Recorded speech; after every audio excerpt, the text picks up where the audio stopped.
Supply ni notebook sa pirang tindahan asin establishmento sa Camarines Sur. Nanotara na subuot an pagdikit, makalihis magpuon an kralasihan.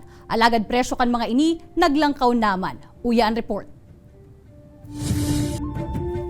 Mantang nagpuuna ang kralasihan, may mga dagdag na requirement pa sa eskwelahan, siring kan dugang na notebook asin art kits na kaipuhan kan mga estudyante. Nagbakal nga ni akong bulong dyan, nagdiretso na ako, may mga kulang pa si apo ko.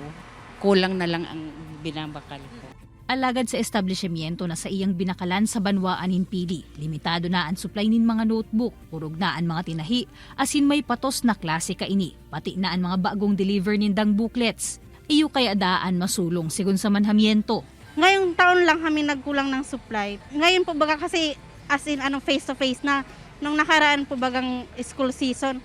Siguro mga kalahati ng taon saka lang nag face to face. Kaya hindi masyadong mabenta yung notebook.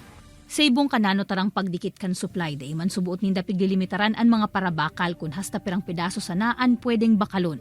Mayo man sindangon niyang nahihiling na posibleng pagbabago sa presyo kan mga ini. Mientras tanto, sa merkado publiko kan syudad ni Naga, kinaipuhan na subuot na lang kawan kan pirang mga paratsenda ang nagkakaubusan ng klase ni notebook.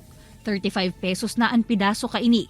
Nasa 25 hasta 30 pesos man ang ibang klase ni notebook. Pagklaro ni Nanay Shirley, bako maninda ining kapritsyo, kundi mahal na talaga miski ang bakal ninda kaini. Maluyang mo niyan, ang notebook ay baga wara-wara. Mamamo yung may maglos, mahalo na, patong na naman sinda.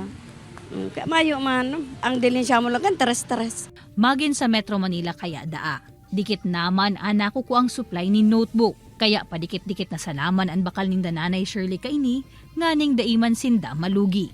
Kaibanan si Gerald Gandia, Jessica Kalinog, Balitang Bicolandia.